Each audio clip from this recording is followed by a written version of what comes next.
धर्म कर्म से राजा बनता है, वर्तमान जन्म में उसी पुण्य को खर्च खा रहा होता है। जनता को तो लगता है कि राजा बड़ी मौज कर रहा है, आध्यात्मिक दृष्टि से वह बेगार कर रहा है, भक्ति कमाई नहीं कर रहा है। यदि व्यक्ति पूर्ण गुरु से दीक्षा लेकर भक्ति नहीं करता है तो उसको चाहे उदय अस्त का यानी पूरी पृथ्वी का राज्य भी मिल जाए तो भी वह थ्री व्हीलर वाले की तरह व्यर्थ की मारो मार यानी गहमा गहमी कर रहा है, उसे कुछ लाभ नहीं होगा। इसलिए राजा हो या प्रजा, धनी हो या निर्धन, सबको नए सिरे से भक्ति करनी चाहिए, उसी से उनका भविष्य उज्जवल होगा। परमात्मा कबीर जी ने अपने शिष्य संत गरीबदास जी को तत्व ज्ञान समझाया, जो इस प्रकार है। राग आसावरी, शब्द नंबर 1। मन तू चल रे सुख के सागर, जहाँ शब्द सिंधु रत्नागर, कोटि जन्म तो है मरता होगे, कुछ नहीं हाथ लगा रे, कुकर सुकर खर भया बोरे, कौआ हंस बुगारे, कोटि जन्म तू राजा कीन्हा, मिटी न मन की आशा, भिक्षुक होकर दर दर हांड्या, मिल्या न निर्गुण रासा, इंद्र कुबेर ईश की पदवी, ब्रह्मा वरुण धर्म राया, विष्णुनाथ के पुर को जाकर बहुर अपुठा आया, असंख्य जन्म तो है मरता होगे, जीवित क्यों ना मरे रे, द्वादश मध्य महल मठ बोरे, बहुर न देह धरे रे, दो जख बहिस्त सभी तय देखे, राजपाट के रसिया, तीन लोक से तृप्त नाही, यह मन भोगी खसिया, सतगुरु मिले तो इच्छा मेटे, पद मिल पदे समाना, चल हंसा उस लोक पठाऊं, जो आदि अमर अस्थाना, चार मुक्ति जहाँ चंपी करती, माया हो रही दासी, दास गरीब अभय पद पर से, मिले राम अविनाशी। आप सुन रहे हैं जगत गुरु तत्वदर्शी संत रामपाल जी महाराज द्वारा लिखी पुस्तक जीने की राह का पेज नंबर 9। सूक्ष्म वेद की वाणी का भावार्थ। आत्मा और मन को पात्र बनाकर संत गरीबदास जी ने संसार के मानव को समझाया है। कहा है कि यह संसार दुखों का घर है, इससे भिन्न एक और संसार है जहाँ कोई दुख नहीं है। वह स्थान यानी सनातन परम धाम सत्यलोक है तथा वहाँ का प्रभु अविनाशी परमेश्वर सुखों का सागर है। सुख सागर अर्थात अमर परमात्मा तथा उसकी राजधानी अमरलोक की संक्षिप्त परिभाषा बताई है। शंखो लहर मेहर की उपजे, कहर नहीं जहाँ कोई, दास गरीब अचल अविनाशी, सुख का सागर सोई। भावार्थ। जिस समय मैं यानी लेखक अकेला होता हूँ तो कभी कभी ऐसी हिलोर अंदर से उठती है।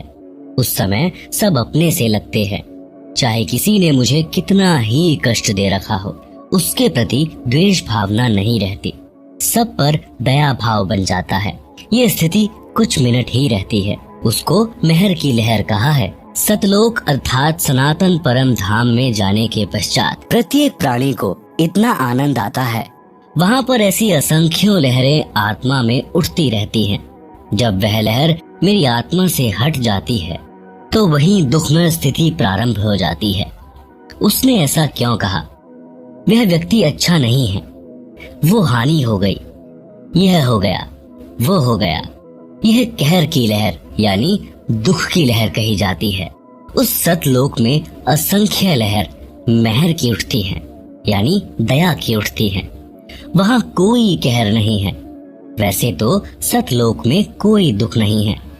कहर का अर्थ भयंकर कष्ट होता है। जैसे एक गांव में आपसी रंजिश के चलते विरोधियों ने दूसरे पक्ष के एक परिवार के 3 सदस्यों की हत्या कर दी। कहीं पर भूकंप के कारण हजारों व्यक्ति मर जाते हैं। उसे कहते हैं कहर टूट पड़ा या कहर कर दिया। ऊपर लिखी वाणी में सुख सागर की परिभाषा संक्षिप्त में बताई है।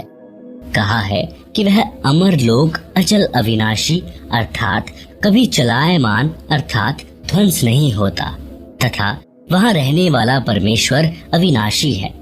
वह स्थान तथा परमेश्वर सुख का समुद्र है। जैसे समुद्री जहाज बंदरगाह के किनारे से 100 या 200 किलोमीटर दूर चला जाता है, तो जहाज की यात्रियों को जल अर्थात समुद्र के अतिरिक्त कुछ भी दिखाई नहीं देता, सब ओर जल ही जल नजर आता है। इसी प्रकार सतलोक में सुख के अतिरिक्त कुछ भी नहीं है, अर्थात वहाँ कोई दुख नहीं है। अब पूर्व में लिखी वाणी का सरलार्थ किया जाता है। मन तू चल रे सुख के सागर, जहाँ शब्द सिंधु रत्नागर, कोटि जन्म तोहे भ्रमत होगे, कुछ नहीं हाथ लगा रे, कुकर शुकर खर भया बोरे, कौआ हंस बुगारे। आप सुन रहे हैं जगत गुरु तत्वदर्शी संत रामपाल जी महाराज द्वारा लिखी पुस्तक जीने की राह का पेज नंबर 10। भावार्थ। परमेश्वर कबीर जी ने अपनी अच्छी आत्मा संत गरीबदास जी को सूक्ष्म वेद समझाया। उसको संत गरीबदास जी गांव छुड़ानी जिला झज्जर हरियाणा प्रांत ने आत्मा तथा मन को पात्र बनाकर विश्व के मानव को काल ब्रह्म के लोक का कष्ट तथा सतलोक का सुख बताकर उस परम धाम में चलने के लिए सत्य साधना जो शास्त्रोक्त है करने की प्रेरणा की है। मन तू चल रे सुख के सागर अर्थात सनातन परम धाम में चल, जहाँ पर शब्द नष्ट नहीं होता। इसलिए शब्द का अर्थ अविनाशीपन से है कि वह स्थान अमृतत्व का सिंधु अर्थात सागर है और मोक्ष रूपी रत्न का आगर अर्थात खान है। इस काल ब्रह्म के लोक में आप जी ने भक्ति भी की, परंतु शास्त्रानुकूल साधना बताने वाले तत्वदर्शी संत न मिलने के कारण आप करोड़ों जन्मों से भटक रहे हो। करोड़ों अरबों रुपए संग्रह करने में पूरा जीवन लगा देते हो, फिर मृत्यु हो जाती है। वह जोड़ा हुआ धन जो आपके पूर्व के संस्कारों से प्राप्त हुआ था, उसे छोड़कर संसार से चला गया। उस धन के संग्रह करने में जो पाप किए वे आप जी के साथ गए। आप जी ने उस मानव जीवन में तत्वदर्शी संत से दीक्षा लेकर शास्त्र विधि अनुसार भक्ति की साधना नहीं की, जिस कारण से आपको कुछ हाथ नहीं आया। पूर्व के पुण्यों के बदले धन ले लिया, वह धन यहीं रह गया, आपको कुछ भी नहीं मिला। आपको मिले धन संग्रह तथा भक्ति शास्त्रानुकूल न करने के पाप, जिनके कारण आप कुकर यानी कुत्ता, खर यानी गधा, सुकर यानी सुअर, कौवा यानी कि एक पक्षी, हंस एक पक्षी जो केवल सरोवर में मोती खाता है, बुगा बुगला पक्षी आदि आदि की योनियों को प्राप्त करके कष्ट उठाया। कोटि जन्म तू राजा कीन्हा, मिटी न मन की आशा, भिक्षुक होकर दर दर हांड्या, मिला न निर्गुण रासा। सरलार्थ। हे मानव, आप जी ने काल ब्रह्म की कठिन से कठिन साधना की, घर त्याग कर जंगल में निवास किया, फिर गांव व नगर में घर घर के द्वार पर हांड्या अर्थात घूमा। भिक्षा प्राप्ति के लिए जंगल में साधना रत साधक निकट के गांव या शहर में जाता है।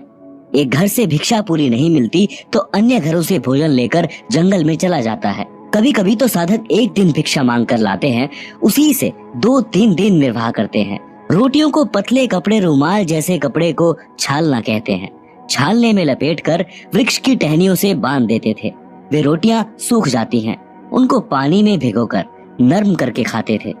वे प्रतिदिन भिक्षा मांगने जाने में जो समय व्यर्थ होता था, उसकी बचत करके उस समय को काल ब्रह्म की साधना में लगाते थे। आप सुन रहे हैं जगत गुरु तत्वदर्शी संत रामपाल जी महाराज द्वारा लिखित पुस्तक जीने की राह का पेज नंबर 11। भावार्थ है कि जन्म मरण से छुटकारा पाने के लिए अर्थात पूर्ण मोक्ष प्राप्ति के लिए वेदों में वर्णित विधि तथा लोक वेद से घोर तप करते थे। उनको तत्वदर्शी संत न मिलने के कारण निर्गुण रासा अर्थात गुप्त ज्ञान, जिसे तत्व ज्ञान कहते हैं, वह नहीं मिला, क्योंकि यजुर्वेद अध्याय 40 मंत्र 10 में तथा चारों वेदों का सारांश रूप श्रीमद् भगवत गीता अध्याय 4 श्लोक 32 तथा 34 में कहा है कि जो यज्ञों अर्थात धार्मिक अनुष्ठानों का विस्तृत ज्ञान स्वयं सच्चिदानंद घन ब्रह्म अर्थात परम अक्षर ब्रह्म अपने मुख कमल से बोलकर सुनाता है, वह तत्व ज्ञान अर्थात सूक्ष्म वेद है। गीता ज्ञान दाता ब्रह्म ने कहा है कि उस तत्व ज्ञान को तू तत्व ज्ञानियों के पास जाकर समझ, उनको दंडवत प्रणाम करने से, नम्रता पूर्वक प्रश्न करने से वे परमात्म तत्व को भली भांति जानने वाले तत्वदर्शी संत तुझे तत्व ज्ञान का उपदेश करेंगे। इससे सिद्ध हुआ कि तत्व ज्ञान न वेदों में है और न ही गीता शास्त्र में। यदि होता तो एक अध्याय और बोल देता, कह देता कि तत्व ज्ञान उस अध्याय में पढ़े। संत गरीबदास जी ने मन के बहाने मानव शरीरधारी प्राणियों को समझाया है कि वह निर्गुण रासा अर्थात तत्व ज्ञान न मिलने के कारण काल ब्रह्म की साधना करके आप करोड़ों जन्मों में राजा बने। फिर भी मन की इच्छा समाप्त नहीं हुई, क्योंकि राजा सोचता है कि स्वर्ग में सुख है। यहाँ राज में कोई सुख चैन नहीं है, शांति नहीं है। निर्गुण रासा का भावार्थ, निर्गुण का अर्थ है कि वह वस्तु तो है परंतु उसका लाभ नहीं मिल रहा। वृक्ष के बीज में फल तथा वृक्ष निर्गुण रूप में है। उस बीज को मिट्टी में बीजकर सिंचाई करके वह सरगुण वस्तु वृक्ष को फल प्राप्त की जाती है। यह ज्ञान न होने से आम के फल व छाया से वंचित रह जाते हैं। रासा अर्थात झंझट अर्थात उलझा हुआ कार्य। सूक्ष्म वेद में परमेश्वर कबीर जी ने कहा है, 9 मन यानी 360 किलोग्राम सूत यानी कच्चा धागा। कबीर 9 मन सूत उलझिया, ऋषि रहे झकमार। सतगुरु ऐसा सुलझा दे, उलझे न दूजी बार। सरलार्थ, परमेश्वर कबीर जी ने कहा है कि अध्यात्म ज्ञान रूपी 9 मन सूत उलझा हुआ है। 1 किलोग्राम उलझे हुए सूत को सीधा करने में 1 दिन से भी अधिक जुलाहों का लग जाता था। यदि सुलझाते समय धागा टूट जाता तो कपड़े में गांठ लग जाती। गांठ गठीले कपड़े को कोई मोल नहीं लेता था। इसलिए परमेश्वर कबीर जुलाहे ने जुलाहों का सटीक उदाहरण बताकर समझाया है कि अधिक उलझे हुए सूत को कोई नहीं सुलझाता था। अध्यात्म ज्ञान उसी 9 मन उलझे हुए सूत के समान है, जिसको सद्गुरु अर्थात तत्वदर्शी संत ऐसा सुलझा देगा जो पुनः नहीं उलझेगा। बिना सुलझे अध्यात्म ज्ञान के आधार से अर्थात लोक वेद के अनुसार साधना करके स्वर्ग नरक 84 लाख प्रकार के प्राणियों के जीवन, पृथ्वी पर किसी टुकड़े का राज्य, स्वर्ग का राज्य प्राप्त किया, पुनः फिर जन्म मरण के चक्र में गिरकर कष्ट पर कष्ट उठाया। परंतु काल ब्रह्म की वेदों में वर्णित विधि के अनुसार साधना करने से वह परम शांति तथा सनातन परम धाम प्राप्त नहीं हुआ, जो गीता अध्याय 18 श्लोक 62 में कहा है, और न ही परमेश्वर का वह परम पद प्राप्त हुआ, जहाँ जाने के पश्चात साधक लौटकर संसार में कभी नहीं आते, जो गीता अध्याय 15 श्लोक 4 में कहा है। काल ब्रह्म की साधना से निम्न लाभ होता रहता है। वाणी नंबर 3, इंद्र कुबेर ईश की पदवी, ब्रह्मा वरुण धर्मराया, विष्णुनाथ के पुरकू जाकर बहुर अपूठा आया। आप सुन रहे हैं जगत गुरु तत्वदर्शी संत रामपाल जी महाराज द्वारा लिखित पुस्तक जीने की राह का पेज नंबर 12। सरलार्थ, काल ब्रह्म की साधना करके साधक इंद्र का भी पद प्राप्त कर सकता है। इंद्र स्वर्ग के राजा का पद है। इसको देवराज अर्थात देवताओं का राजा तथा सुरपति भी कहते हैं। ये सिंचाई विभाग अर्थात वर्षा मंत्रालय भी अपने अधीन रखता है। एक प्रश्न, इंद्र की पदवी कैसे प्राप्त होती है? उत्तर, अधिक तप करने से तथा 100 मन घी का प्रयोग करके धर्म यज्ञ करने से एक धर्म यज्ञ संपन्न होती है। ऐसी 100 धर्म यज्ञ निर्विघ्न करने से इंद्र की पदवी साधक प्राप्त करता है। तप या यज्ञ के दौरान यज्ञ या तप की मर्यादा भंग हो जाती है तो नए सिरे से यज्ञ या तप करना पड़ता है। इस प्रकार इंद्र की पदवी प्राप्त होती है। एक और प्रश्न, इंद्र का शासन काल कितना है? मृत्यु उपरांत इंद्र के पद को छोड़कर प्राणी किस योनि को प्राप्त करता है? उत्तर, इंद्र स्वर्ग के राजा के पद पर 72 चौकड़ी अर्थात 72 चतुर्युग तक बना रहता है। एक चतुर्युग में सतयुग, त्रेता युग, द्वापर युग तथा कलयुग का समय होता है, जो 17,28,000 प्लस 12,96,000 प्लस 8,64,000 प्लस 4,32,000 क्रमशः सतयुग प्लस त्रेता युग प्लस द्वापर युग प्लस कलयुग का समय अर्थात 43,20,000 वर्ष का समय एक चतुर्युग में होता है। ऐसे बने 72 चतुर्युग तक वह साधक इंद्र के पद पर स्वर्ग के राजा का सुख भोगता है। एक कल्प अर्थात ब्रह्मा जी के एक दिन में यानी के जो 1008 चतुर्युग का होता है 14 जीव इंद्र के पद पर रहकर अपना किया पुण्य कर्म भोगते हैं। इंद्र के पद को भोगकर वे प्राणी गधे का जीवन प्राप्त करते हैं। एक कथा, मार्कंडेय ऋषि तथा अप्सरा का संवाद। एक समय बंगाल की खाड़ी में मार्कंडेय ऋषि तप कर रहा था। इंद्र के पद पर विराजमान आत्मा को ये शर्त होती है कि यदि उसके शासन काल में 72 चौकड़ी युग के दौरान यदि पृथ्वी पर कोई व्यक्ति इंद्र पद प्राप्त करने योग्य तप या धर्म यज्ञ कर लेता है और उसकी क्रिया में कोई बाधा नहीं आती है तो उस साधक को इंद्र का पद दे दिया जाता है और वर्तमान इंद्र से वह पद छीन लिया जाता है। इसीलिए जहाँ तक संभव होता है इंद्र अपने शासन काल में किसी साधक का तप या धर्म यज्ञ पूर्ण नहीं होने देता, उसकी साधना भंग करा देता है, चाहे कुछ भी करना पड़े। आप सुन रहे हैं जगत गुरु तत्वदर्शी संत रामपाल जी महाराज द्वारा लिखी पुस्तक जीने की राह का पेज नंबर 13। जब इंद्र को उसके दूतों ने बताया कि बंगाल की खाड़ी में मार्कंडेय नामक ऋषि तप कर रहे हैं, इंद्र ने मार्कंडेय ऋषि का तप भंग करने के लिए उर्वशी यानी कि इंद्र की पत्नी भेजी। सर्व श्रृंगार करके देवपरी मार्कंडेय ऋषि के सामने नाचने गाने लगी। अपनी सिद्धि से उस स्थान पर बसंत ऋतु जैसा वातावरण बना दिया। मार्कंडेय ऋषि ने कोई उत्सुकता नहीं दिखाई। उर्वशी ने कमर का नाड़ा तोड़ दिया, निर्वस्त्र हो गई। तब मार्कंडेय ऋषि बोले, हे बेटी, हे बहन, हे माई, आप यह क्या कर रही हो? आप यहाँ गहरे जंगल में अकेली किस लिए आई? उर्वशी ने कहा कि ऋषि जी मेरे रूप को देखकर इस आरण्य खंड यानी वन खंड के सर्व साधक अपना संतुलन खो गए, परंतु आप डगमग नहीं हुए। न जाने आपकी समाधि कहाँ थी। कृपया आप मेरे साथ इंद्रलोक में चलो, नहीं तो मुझे सजा मिलेगी कि तू हार कर आ गई।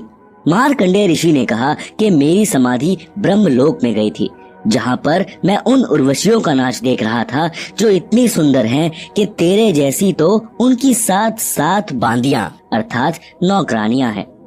इसीलिए मैं तेरे को क्या देखता, तेरे पर क्या आसक्त होता। यदि तेरे से कोई सुंदर हो तो उसे ले आ। तब देवपरी ने कहा कि इंद्र की पटरानी अर्थात मुख्य रानी मैं ही हूँ, मुझसे सुंदर स्वर्ग में कोई औरत नहीं है। तब मार्कंडेय ऋषि ने पूछा कि इंद्र की मृत्यु होगी तब तू क्या करेगी? उर्वशी ने उत्तर दिया कि मैं 14 इंद्र भोगूंगी। भावार्थ है कि श्री ब्रह्मा जी के एक दिन में 1008 चतुर्युग होते हैं, जिसमें 72 चतुर्युग का शासन काल पूरा करके 14 इंद्र मृत्यु को प्राप्त होते हैं। इंद्र की रानी वाली आत्मा ने किसी मानव जन्म में इतने अत्यधिक पुण्य किए थे, जिस कारण से वह 14 इंद्रों की पटरानी बनकर स्वर्ग सुख तथा पुरुष सुख को भोगेगी। मार्कंडेय ऋषि ने कहा कि वो 14 इंद्र भी मरेंगे, तब तू क्या करेगी? उर्वशी ने कहा कि फिर मैं मृत्यु लोक यानी पृथ्वी लोक को मनुष्य लोक अर्थात मर्त्य लोक कहते हैं, मैं गधी बन जाऊंगी और जितने इंद्र मेरे पति होंगे वे भी पृथ्वी पर गधे की योनि प्राप्त करेंगे। मार्कंडेय ऋषि बोले, फिर मुझे ऐसे लोक में क्यों ले जा रही थी जिसका राजा गधा बनेगा और रानी गधी की योनि प्राप्त करेगी? उर्वशी बोली कि अपनी इज्जत रखने के लिए, नहीं तो वे कहेंगे कि तू हार कर आई है। मार्कंडेय ऋषि ने कहा कि गधियों की कैसी इज्जत, तू वर्तमान में भी गधी है क्योंकि तू 14 खत्म करेगी और मृत्यु उपरांत तू स्वयं स्वीकार रही है कि मैं गधी बनूंगी। गधी की कैसी इज्जत? इतने में वहीं पर इंद्र आ गया। विधानानुसार अपना इंद्र का राज्य मार्कंडेय ऋषि को देने के लिए कहा कि ऋषि जी हम हारे और आप जीते, आप इंद्र की पदवी स्वीकार करें। मार्कंडेय ऋषि बोले, अरे अरे इंद्र की पदवी मेरे किसी काम की नहीं, मेरे लिए तो काग यानी कौवे की बीट के समान है। मार्कंडेय ऋषि ने इंद्र से फिर कहा कि तू मेरे बताए अनुसार साधना कर, तेरे को ब्रह्मलोक ले चलूंगा, इस इंद्र के राज्य को छोड़ दे। इंद्र ने कहा कि हे ऋषि जी, अब तो मुझे मौज मस्ती करने दो, फिर कभी देखूंगा। आप सुन रहे हैं जगत गुरु तत्वदर्शी संत रामपाल जी महाराज द्वारा लिखी पुस्तक जीने की राह का पेज नंबर 14। पाठक जनों, विचार करो। इंद्र को पता है कि मृत्यु के उपरांत गधे का जीवन मिलेगा, फिर भी उस क्षणिक सुख को त्यागना नहीं चाहता। कहा कि फिर कभी देखूंगा। फिर कब देखेगा? गधा बनने के पश्चात तो कुम्हार देखेगा कि कितना वजन गधे की कमर पर रखना है और कहां से डंडा मारना है।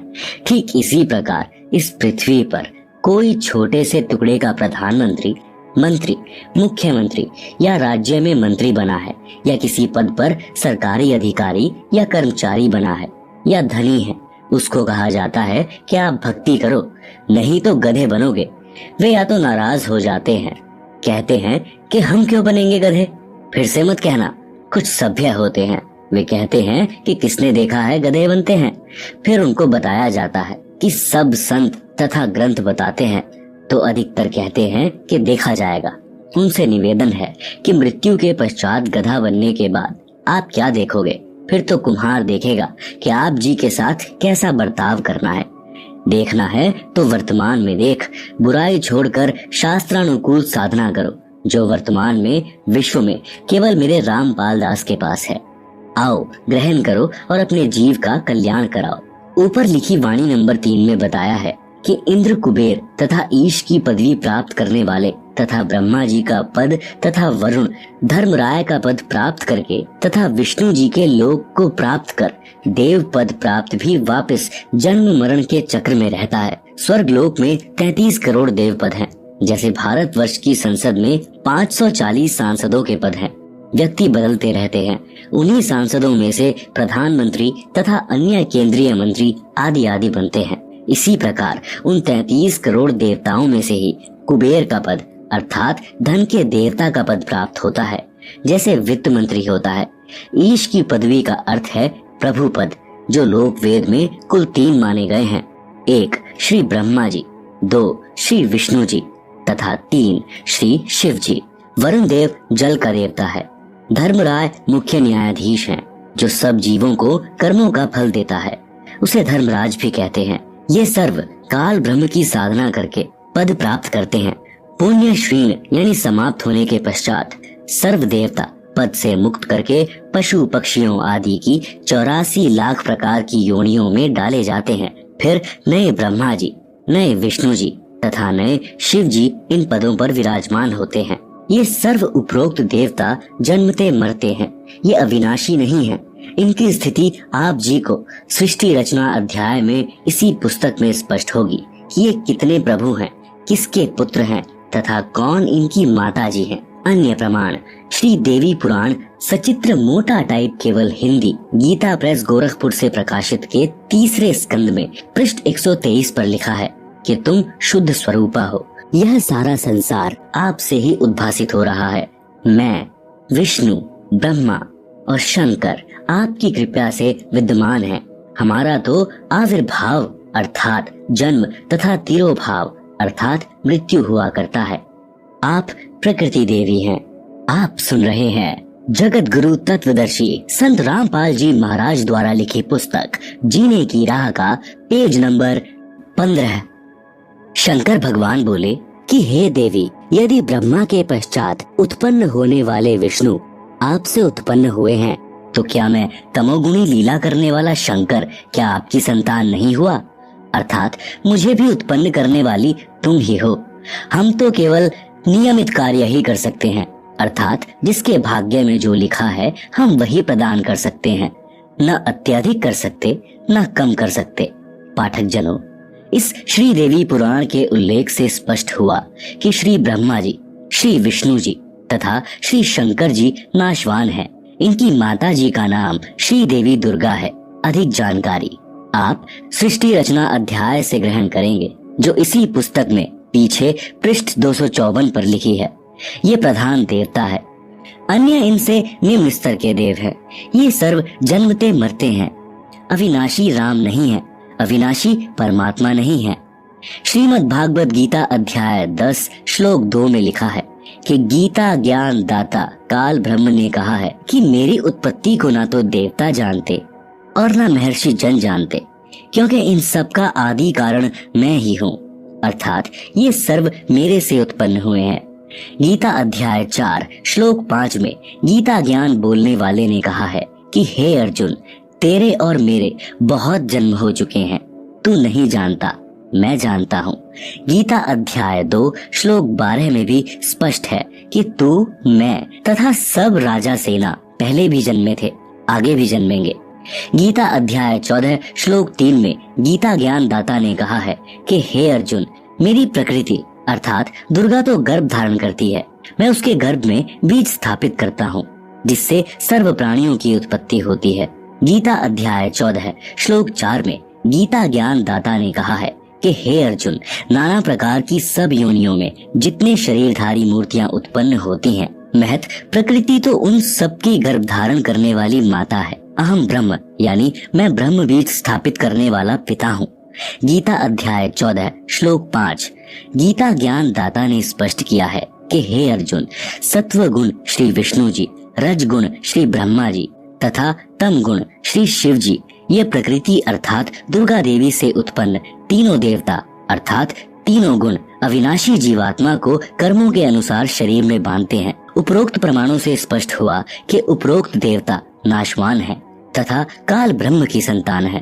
प्रसंग चल रहा है कि वाणी संख्या 3 का सरलार्थ इंद्र, कुबेर, ईश अर्थात ब्रह्मा, विष्णु, शिव तक की पदवी प्राप्त करके तथा वरुण, धर्मराय की पदवी तथा श्री विष्णुनाथ के लोक को प्राप्त करके भी जन्म मरण के चक्र में रहते हैं। आप सुन रहे हैं जगत गुरु तत्वदर्शी संत रामपाल जी महाराज द्वारा लिखी पुस्तक जीने की राह का पेज नंबर 16।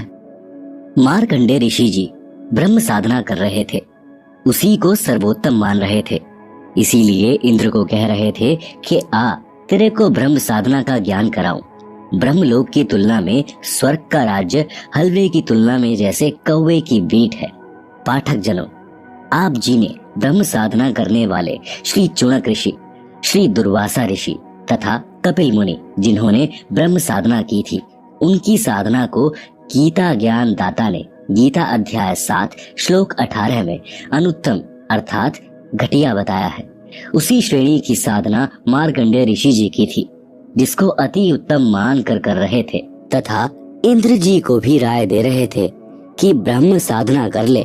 सूक्ष्म वेद में कहा है कि औरों पंथ बतावही, आप न जाने रहा, मोती मुक्ता दर्शत नाही, ये जग है सब अंधरे, दिखत के तो नैन जिसम है, फिरा मोतिया बिंदरे। वेद पढ़े पर भेद न जाने, बांचे पुराण 18, पत्थर की पूजा करें, भूले सिरजनहारा। वाणी नंबर 1 का भावार्थ अन्य को मार्गदर्शन करते हैं, स्वयं भक्ति का मार्ग ज्ञान नहीं। वाणी नंबर 2 का भावार्थ तत्वदर्शी संत के अभाव के कारण मोती मुक्ता यानी मोक्ष रूपी मोती अर्थात मोक्ष मंत्र दिखाई नहीं देता। यह सर्व संसार अध्यात्म ज्ञान नेत्रहीन अंधा है। जिस किसी को मोतियाबिंद, जो एक प्रकार का नेत्र रोग है जिसमें आंखें स्वस्थ दिखाई देती हैं, परंतु उस रोग ग्रस्त व्यक्ति को कुछ दिखाई नहीं देता। यह उदाहरण देकर बताया है कि फर्राटेदार संस्कृत भाषा बोलते हैं, लगते हैं महाविद्वान हैं, परंतु सदग्रंथों के गूढ़ रहस्यों को नहीं जानते। इनको अज्ञान रूपी मोतियाबिंद हुआ है। वाणी नंबर 3 का भावार्थ वेदों को पढ़कर कंठस्थ करने वाले वेदों के गूढ़ रहस्यों को न समझकर उनके विरुद्ध साधना करते कराते हैं। वेदों में पत्थर की मूर्ति की पूजा का कहीं उल्लेख नहीं है। वे वेदों के विद्वान कहलाने वाले पत्थर पूजा करते तथा कराते हैं। वेदों में वर्णित सिरजनहार को भुला दिया है। श्रीमद् भगवत गीता अध्याय 4 श्लोक 25 से 29 तक यही बताया है कि जो साधक जैसी भी साधना करता है उसे उत्तम मान कर रहा होता है। सर्व साधक अपनी अपनी भक्ति को पाप नाश करने वाली जानते हैं। गीता अध्याय 4 श्लोक 32 में स्पष्ट किया है कि यज्ञों अर्थात धार्मिक अनुष्ठानों का ज्ञान स्वयं सच्चिदानंद घन ब्रह्म ने अपने मुख कमल से बोली वाणी में विस्तार के साथ कहा है। वह तत्व ज्ञान है जिसे जानकर